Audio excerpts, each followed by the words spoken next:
Hi అండి, అందరికీ నమస్తే. వెల్కమ్ టు మా ఇంటి గృహలక్ష్మి డైలీ బ్లాగ్స్. ఇదైతే ఇవాళ డైలీ రొటీన్ బ్లాగ్ అయితే షేర్ చేస్తున్నానండి. ఫస్ట్ అయితే ఇల్లు శుభ్రం చేసుకున్న తర్వాత ఇంకా ఇవాళ సండే కదా, కొంచెం లేటుగానే లేస్తాం. మామూలుగా నాకు ఫస్ట్ ఎప్పటి నుంచో అలవాటు, కాలేజీకి అంటే నేను డైట్ కాలేజీ అలా వెళ్ళేటప్పటి నుంచి అలవాటు అయిందనమాట. సండే అంటే కొంచెం లేట్గా లేయటం. పిల్లలు స్కూల్కి వెళ్ళినా కానీ అంతే కదా, మనకి సండే రోజు కొంచెం తీరిగ్గా ఉన్నట్టు అనిపిస్తుంది. ఎందుకంటే వంట చేసేది ఉదయాన్నే ఉండదు కదా, అందుకని లేట్గా లేసే అలవాటు. సండే లేట్గా లేస్తాను. లేచిన తర్వాత ఇల్లు శుభ్రం చేసుకొని పూజ చేసుకొని ఇంకా ఫస్ట్ అయితే కిచెన్ అలా కొంచెం తుడుచుకుంటున్నాను. నాకు కొంచెం ఫస్ట్ నుంచి అలవాటు. ఫస్ట్ అంటే కొంచెం ఖాళీగా ఉన్న టైంలో తుడుస్తుంటేనే, ఈ మధ్యకాలంలో బిజీ అయిపోయి మళ్ళీ పట్టించుకోలేదు. అందుకని ఇంకా ఇప్పుడు కొంచెం టైం ఉంటుంది కదా వంట చేయడానికి, అందుకని మొత్తం అయితే ఒకసారి తుడుస్తున్నాను. రోజు ఒకసారి మనం ఒక 5 మినిట్స్ అలా తుడిచామనుకో, అసలు మన కిచెన్ అనేది జిడ్డుగా లేకుండా నీట్గా ఉంటుంది. అంతా ఒక క్లాత్ పెట్టి తుడిచాను. తర్వాత తాగనీకైతే వేడి నీళ్ళు కాసుకుంటున్నానండి నేను. నాకు ఇది ఫస్ట్ నుంచి అలవాటు, చాలా రోజుల నుంచి. మార్నింగ్ బ్రష్ చేసిన తర్వాత వేడి నీళ్ళు కాంచుకొని ఉప్పు వేసి పుక్కులు ఊసేస్తాను. తర్వాత ఒక గ్లాస్ నీళ్ళు, వేడి నీళ్ళు మాత్రం బాగా కాసుకొని కొద్ది కొద్దిగా వంట చేస్తూ అలా చాలాసేపు తాగుతాను. ఇవి కొంచెం మనం చప్పరిస్తూ తాగితే మంచిది, అందుకని చాలాసేపు తాగుతాను. ఇంకా ఇలా తాగటం కూడా హెల్త్కి మంచిదండి అలవాటు. నేను ఇది ఎప్పటి నుంచో అంటే నాకు నేను కొన్ని నా హెల్త్ ప్రాబ్లమ్స్ కొన్ని ఉన్నాయి, వాటికి తగ్గట్టుగా నేను తెలుసుకొని ఇలా అయితే ఫాలో అవుతున్నాను. ఇంకా కొన్ని ఉన్నాయి, కొన్ని మెడిటేషన్ చేసుకుంటాను, ఇంకా ప్రాణాయామం ఒకటి చేసుకుంటాను. అదండి. ఇంకా నేను ఎక్కువగా హాస్పిటల్స్ అయితే ఎప్పుడు వెళ్ళను. దాదాపుగా ఎప్పుడో నాకు ఒకసారి కొంచెం పెద్ద రకం వచ్చింది, ఇంకా తర్వాత అప్పటి నుంచి తక్కువ. దేవుడి వల్ల నాకు ఏవేవి సెట్ అవుతాయో అవి మాత్రం హెల్త్ టిప్స్ ఫాలో అవుతుంటాను. ఇంకా తర్వాత రొట్టె చేస్తున్నాను. ఫస్ట్ మా వారు చికెన్ తెస్తానని ఫోన్ చేశాడంటే, ఊరికి వెళ్ళాడు. ఊరి నుంచి వస్తూ చికెన్ తెస్తానని ఫోన్ చేశాడు. ఈలోపు నేను రొట్టె చపాతీ చేద్దాం కదా అని ఫస్ట్ రొట్టెకైతే ప్రిపేర్ చేస్తున్నాను. రొట్టెకైతే వేడి నీళ్ళు కాస్తున్నాను. మొన్న ఒక వీడియోలో చూపించాను కదా, రొట్టె చేద్దామని లోపు బంధువులు వచ్చారు, ఇంకా చేయలేకపోయానని. ఇవాళ అయితే పర్ఫెక్ట్గా చూపిస్తున్నాను. ఎవరికైనా రొట్టె రాదనుకున్న వాళ్ళు సింపుల్గా చేసేసుకోవచ్చు. ఇలా నేను చెప్పే ప్రాసెస్లో వేడి నీళ్ళు కాంచి అందులో రొట్టె పిండి వేస్తాను. రొట్టె పిండి కలిపి బాగా, ఆ తర్వాత స్టవ్ ఆఫ్ చేసేసి కొంచెం ఒత్తి పెట్టాలి. అంటే ఆ పిండి కొంచెం అదిం పెడితే ఆ వేడి అనేది అందుకు పట్టుకుంటుంది. అలా పెట్టేసి ఇంక పక్క పెట్టేసి చపాతీకి పిండి కలుపుతున్నాను. ఎందుకంటే పిల్లలకి చపాతీ కావాలి, పెద్దలకి రొట్టెలు కావాలి. ఎవరికి ఏం కావాలో వాళ్ళకి ఇష్టమైనట్టు చేసి పెట్టడం నా బాధ్యత అనమాట. అందుకని పిల్లల కోసం చపాతీ పిండి కలుపుకుంటున్నాను. కొద్దిగా సాల్ట్ వేసి ఇంకా కొద్దిగా ఆయిల్ వేస్తాను. కొంచెం ఆయిల్ వేస్తేనే మనకి చపాతీ పిండి అనేది బాగా కలపడానికి వస్తుంది, మృదుగా ఉంటుంది, బాగుంటుంది. మనం సాల్ట్ వేసి కొంచెం ఆయిల్ వేసిన తర్వాత అంతా కలిసిపోయేలాగా ఆయిల్ ఫస్ట్ కలుపుకున్న తర్వాతనే వాటర్ వేసి ఆ తర్వాత మెత్తగా ఒత్తుకుంటే చపాతీలు అనేది చాలా అంటే చాలా మెత్తగా ఉంటాయి. నేను ఇంకా అంతా కలిపేసిన తర్వాత ఒక బాక్స్లో పెట్టేస్తాను. ఇది నైట్కి కూడా ఉంటుందని కాస్త ఎక్కువే కలిపి పెడతాను. ఎప్పుడైనా కానీ చపాతీ పిండి ఉదయం కలిపానంటే నైట్కి కూడా ఉండేటట్టు అలా చేస్తాను. ఇదైతే మార్నింగ్ కాదండి, ఆఫ్టర్నూన్ లంచ్కి ఇవాళ. ఇది మార్నింగ్ అయితే ఇడ్లీ చేశాను, కానీ ఇంకా ఇడ్లీ అనేది నేను తీయలేదు. ఇది ఆఫ్టర్నూన్ లంచ్కి రొట్టె చపాతీ కొద్దిగా అన్నం చేశాను. అన్నం అంటే పెరుగులేక కంపల్సరీ కదా, అందుకని కొంచెం అన్నం చేశాను. రొట్టె పిండి చల్లారిన తర్వాత, అంటే మరీ ఎక్కువగా చల్లారకూడదు, చల్లారిన తర్వాత ఒక మాదిరిగా చల్లారిన తర్వాత కొద్దిగా మళ్ళీ చల్లనీళ్ళు అంటే నార్మల్ వాటర్ ఉంటాయి కదా, అవి పోసి మెత్తగా, అసలు పిండి ఎంత మెత్తగా ఎలాగో ఒత్తుకుంటే అంత బాగా రొట్టెలు వస్తాయి అన్నమాట. చాలాసేపు కలుపుకోవాలి. అప్పుడే మనకి చపాతీ పిండి కన్నా రొట్టె పిండి ఎక్కువసేపు కలుపుకోవాలి. అప్పుడు మనకి రొట్టెలు అనేది చాలా అంటే చాలా బాగా వస్తాయి.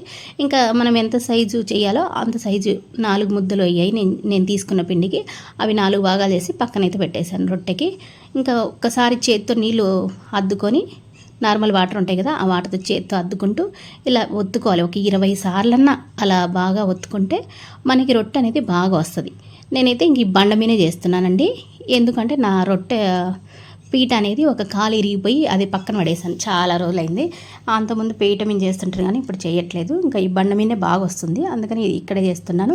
ఇలా చేత్తో తీసుకొని బొటన వేలు ఒక సైడు, మన చూపుడు వేలు పైన ఉండేలాగా, ఇంకో సైడు మన బొటన వేలు కింది బాగా ఉండేటట్లాగా అలా కొంచెం చిన్న సైజు రొట్టె అలాగా ఒత్తుకున్న తర్వాత కొంచెం చేత్తో కొట్టి, ఆ తర్వాత చపాతీ కర్ర ఉంటుంది కదా, దానికి పొడిపిండి మనం రొట్టె పిండి తీసుకుంటాం అదైనా తీసుకోవచ్చు, లేదంటే గోధుమ పిండి అయినా తీసుకొని, కొత్తగా నేర్చుకునే వాళ్ళైతే అడుగున వేయటం గోధుమ పిండి వేస్తే బాగా వస్తుంది చేయటానికి. ఇంకా అది నేనైతే రొట్టె పిండి వేశాను, లేదంటే చపాతీ పిండి వేస్తే కనుక పొడి పిండి గోధుమ పిండి ఇంకా బాగా చేయడానికి వస్తుంది. ఇంకా చపాతీ కర్రతో అలా రోల్ చేసుకొని, ఇంకా చివర్లో ఎడ్జులు మనకి క్రాక్స్ ఇస్తుంటాయి కదా, అవి కొంచెం ఎడ్జులు సరి చేసుకొని మళ్ళీ కొద్దిగా పొడి పిండి పైన చల్లుకొని అలా రుద్దటమే అండి. అసలు కష్టపడాల్సిన పర్లేదు. చెయ్యటం కనుక వస్తే రొట్టెలు అంటే చాలా ఈజీ అండి. మనకి ఇంకా మిషన్లు అవి ఏం అవసరం లేదు అసలు. మనం చేయటం ఒక్కసారి నేర్చుకున్నామంటే కనుక బాగా పర్ఫెక్ట్గా చాలా అంటే చాలా ఈజీ అండి. చపాతీ కంటే రొట్టెనే ఈజీ. అయితే రొట్టె కొంచెం కాల్చడం టైం పడుతుంది, అంతేగాని చేయటం అయితే చాలా ఈజీ. అలా చేత్తో రోల్ చేసుకుంటే మనం చపాతీ కర్రతోటి రోల్ అయితే అండి నెమ్మదిగా, అసలు అంటే మనం బలం ఎక్కువగా యూజ్ చేయకూడదు. చపాతీ చేసినంత బలం ఈ కర్ర మీద యూజ్ చేసుకోకూడదు. జస్ట్ అలా డ్రాప్ రోల్ అంతే. ఒక్కసారి ముందుకు వెనక్కి రోల్ చేసి తర్వాత తిప్పి ఇంకో సైడ్ అలా ఒత్తుకోవటమే. చివర్లో ఏమైనా క్రాక్స్ ఇచ్చింటే ఒక్కసారి చేతితో సరి చేసుకుంటే సరిపోతుందండి. అలా కర్రకి ఎప్పుడన్నా మధ్య మధ్యలో పొడి పిండి పూసుకుంటూ అలా రుద్దుకుంటే రొట్టెలు అనేది చాలా అంటే చాలా బాగా వస్తాయి. ఎడ్జులు అయితే ఇరిగిపోతుంటాయి కదా, కొంచెం క్రాక్స్ ఇస్తుంటాయి, అవి సరి చేసుకొని మనకి ఎంత సైజు రొట్టె కావాలో అంత సైజు ఈ కర్రతో అలా అలా రుద్దుకోవటమే అండి. అంతే, పెద్దగా కష్టపడాల్సిన అవసరం లే, రొట్టెలకి మిషన్లు అవసరం లే. అంత యాంత్రికం అయిపోయింది అనుకో, మనకు కూడా రోగాలు ఎక్కువైతాయి. ప్రతిదీ ఇప్పుడు అన్ని రోగాలు వస్తున్నాయి కదా, మనకి బట్టలు ఉతకటానికి ఒకటి, అంట్లు కడగటానికి ఒకటి, ఇంక ఇలా చెప్పుకుంటూ పోతే చాలా ఉంటాయి కదా. ఇంకా రొట్టెలకు కూడా మిషన్ అంటే ఇంకా మనకి మన జీవితం యాంత్రికం అయిపోయి మనకు కూడా రోగాలు ఎక్కువ వస్తాయి. అంత అవసరం లేదండి. ఈజీగా మనం చేసుకోవటం ఒక్కసారి 2 సార్లు 3 సార్లు, ఎవరమైనా పుట్టంగానే అడుగులేసి పరిగెత్తలేం కదా, మనం ఎలా నడక నేర్చుకున్నామో అలాగే రొట్టెలు కూడా ఒక 2-3 సార్లు ఇరిగిపోతాయి. 4వసారి 5వసారి ఒక రకంగా వస్తాయి, 7వసారి 8వసారి చక్కగా వస్తాయి కదా, అలా చేసేసుకుంటే సరిపోతుంది. నేనైతే అలా నేర్చుకున్నదాన్ని అండి. ఈ కర్రతో రుద్దటం అనేది నాకు మా ఇంటి దగ్గర, అంటే ఇక్కడ అపార్ట్మెంట్లో ఒక ఆంటీ వచ్చినది, ఆ ఆంటీ నేర్పించింది. అంతకుముందు చిన్నప్పుడు నేను కూడా చేత్తో కొట్టడమే నేర్చుకున్నాను. ఆ ఆంటీ నేర్పించినప్పటి నుంచి ఇలా చేయడం నేర్చుకున్నాను. ఇంకా అన్నీ అంతే అండి. చేత్తో నీళ్ళు అద్దుకోవటం, ఆ రొట్టె పిండి అలా పీసుకోవటం, ఇంకా చిన్నగా నెమ్మదిగా తీసుకొని రొట్టె పెంక మీద వేసేసి ఆ పై పక్కన నీళ్ళు పూసి ఇంకా కొంచెం కాలిన తర్వాత రివర్స్ చేసుకొని కాల్చుకోవటమే. చాలా అంటే చాలా ఈజీగా వచ్చేస్తాయి. ఇంకోటి కూడా చూపిస్తున్నాను మీకు, అది జూమ్లో చూపించాను కదా, ఇది కొంచెం దూరం నుంచి ఎలా ఒత్తుకోవాలో చూపిస్తున్నానండి. కొంచెం చేత్తో ఒత్తుకున్న తర్వాత ఆ తర్వాతనే మనం చపాతీ కర్రతోటి రుద్దుకోవాలి. అంతే అండి, సింపుల్గా. దీనికి ఏమన్నా కష్టపడాల్సిన అవసరం లేదంటే కొంచెం అలవాటు అయితే కనుక మనం చాలా అంటే చాలా ఈజీ అండి. అలా నెమ్మదిగా రోల్ చేసుకోవటం. అంటే మనం బలం ఉపయోగించకూడదు. కర్ర మీద ఉపయోగించామంటే బండికి అతిక్కిపోతుంది, అది రాదు సరిగ్గా. చివర్లు కొంచెం రుద్దిన తర్వాత చివర్లు మాత్రం ఖచ్చితంగా కొంచెం కట్టలాగా ఎడ్జ్ లాగా అలా ఒత్తాల్సిందే. మన చూపుడు వేలు, యువతల చూపుడు వేలు ఉంటుంది కదా, ఆ 2తోటి ఎడ్జ్లు సరి చేస్తే సరి అవుతాయి. ఇంకొకసారి పొడిపిండి అలా కర్రకు రుద్దేసి రోల్ చేస్తే ఈజీగా వచ్చేస్తాయండి. ఫస్ట్ మనం చిన్న సైజు రొట్టె నేర్చుకున్నామంటే ఆటోమేటిక్గా పెద్ద సైజు కూడా వస్తుంది. ఫస్ట్ మనం చపాతీ సైజు కన్నా ఇంకా చిన్న సైజు రొట్టె నేర్చుకోవాలి. ఆ తర్వాత పెద్ద సైజు దానికి స్టెప్ బై స్టెప్ అంటారు కదా, అలా కొంచెం పెద్ద పెద్ద సైజు నేర్చుకోవాలి. ఈజీ, ఒక 10 సార్లు అలా రుద్దేస్తే వచ్చేస్తుంది. ఏం కష్టపడాల్సిన అవసరం లేదు. మనం రొట్టె ఒకేసారి చేస్తూ ఉండాలి. ఒక పక్కన రొట్టె మాడిపోకుండా కాల్చుకోవటం కూడా ఇంపార్టెంట్ అండి. ఎందుకు అంటే రొట్టె అనేది వెంటనే చపాతీ కన్నా ఇంకా వెంటనే మాడిపోతుంది మధ్యలో. అందుకని మనం అది తిప్పుకుంటూ కాల్చుకుంటూ ఇది చేయటం కూడా నేర్చుకోవాలి. చూడండి ఎంత, ఇంకా మనకి సైజ్ అనేది మన ఇష్టం అండి. ఇంకా అలా రుద్దుతుంటే వస్తూనే ఉంటుంది, చిన్నగా నెమ్మదిగా రుద్దుతుంటే వస్తుంది. నేను ఒక మీడియం సైజు రొట్టెలు అయితే చేస్తాను. ఇంకా ఎక్కువ అయితే మా పెంకు అనేది, రొట్టెల పెంకు అనేది చిన్నది, అందుకని చలాకి కర్రతో కొంచెం లేపుకొని రివర్స్ చేసుకొని ఆ రొట్టె పెంకు మీద వేసుకోవటం అండి. అలా వేసిన తర్వాత కొద్దిగా కాలిన తర్వాత పైన నీళ్లు పోయాలి కంపల్సరీ అండి. నీళ్లు పోయటము, నీళ్లు పోసిన తర్వాత రివర్స్లో వేసుకొని ఆ నీళ్లు పోసిన పక్కన మనకి కొంచెం కాలాలి. కాలిన తర్వాతనే కొద్దిగా లేస్తుంది, మనకు అర్థమవుతుంది. అది లేసిన తర్వాతనే కొంచెం జరుపుకొని ఇంకా ఆ పక్క పూర్తిగా కాలిన తర్వాతనే మళ్ళీ ఈ పక్క ఇంకో పక్క కాల్చుకోవాలి. అలా మనం తిప్పుకుంటూ కాల్చుకోవాలి కంపల్సరీ. లేదు అంటే ఇంకా మాడిపోతుంది. కొంచెం మధ్యలోకి పెట్టుకోవాలన్నమాట రొట్టె. మరీ అంత అలా పెట్టుకుంటేనే, లేకుంటే మనకి మధ్యలో అనేది ఎక్కువగా వస్తుంది కదా మంట, అలా మాడిపోతుంది అనమాట. అందుకనే సగం రొట్టె ఒక పక్క గుండెలాగా అలా పెట్టుకొని కాల్చుకోవాలి. తిప్పుకుంటూ కాల్చుకుంటే సరిపోతుందండి. పూరిలాగా పొంగుతాయి కూడా రొట్టెలు చాలా చక్కగా. కొంచెం మందంగా చేసుకుంటే పూరిలాగా పొంగుతాయి. ఇదిగోండి రొట్టె. నేనైతే మీడియం సైజే చేస్తాను, మరి అంత పెద్ద సైజు ఏం చేయనండి.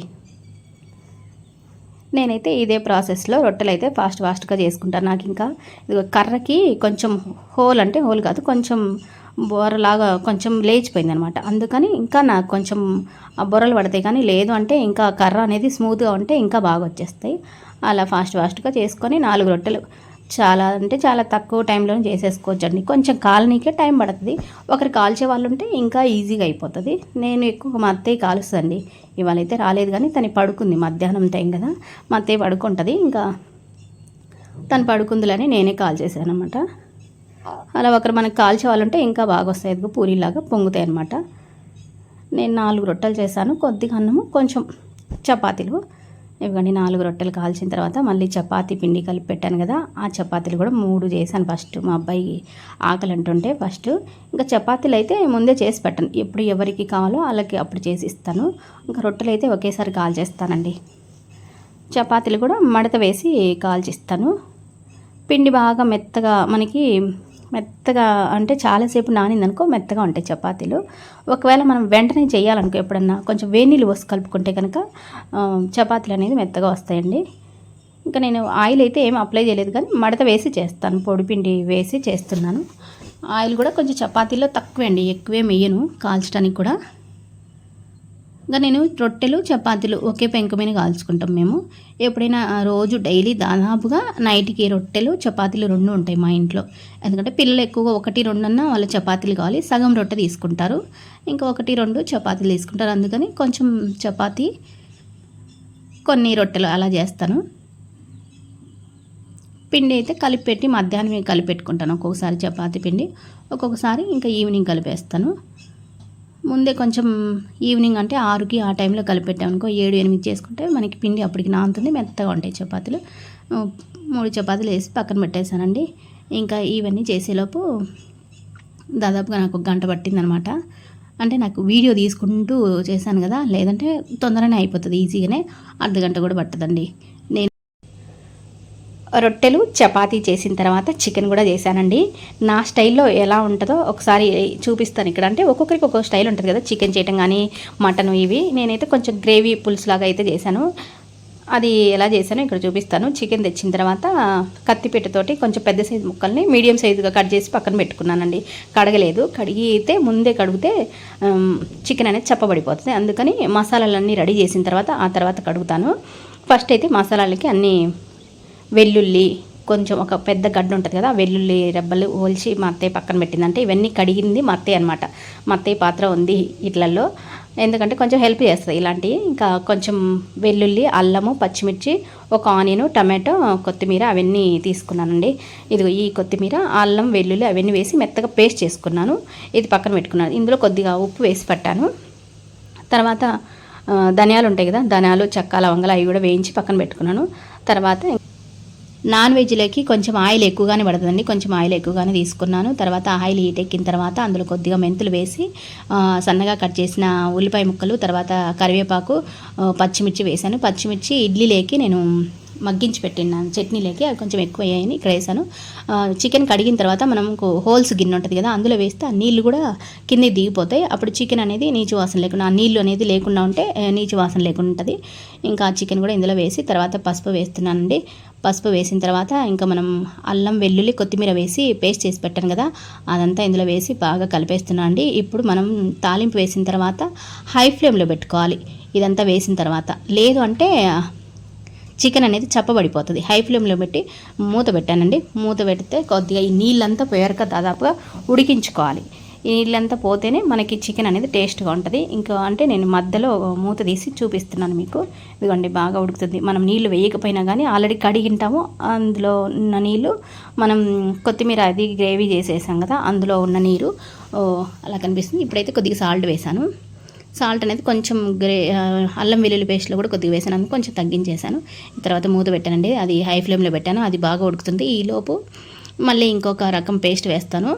ఇదైతే ఒక టమాటో ముందు చూపించాను కదా, పెద్ద సైజు టమాటో, కొద్దిగా కొబ్బరి, గసాలు తీసుకున్నాను. గసాలు లేదు అంటే కాజు వేస్తాను ఒక్కొక్కసారి, కాజు లేదు అంటే ఈ గసాలు ఏదో ఒకటి మాత్రమే. ఈసారి అయితే గసాలు వేస్తున్నాను. 2 చెంచాలు ధనియాల పొడి వేసి మెత్తగా ఇంకా పేస్ట్ లాగా చేసి పక్కన పెట్టుకున్నాను. ఈలోపు చికెన్ కూడా ఆ నీళ్ళన్నీ పోయాయండి, అందుకని కారం వేస్తున్నాను. కారం భయపడాకండి ఎక్కువ వేసానని, మాది కొత్త కారము, కానీ ఎక్కువగా కారం అయితే ఏం పెద్దగా లేదు.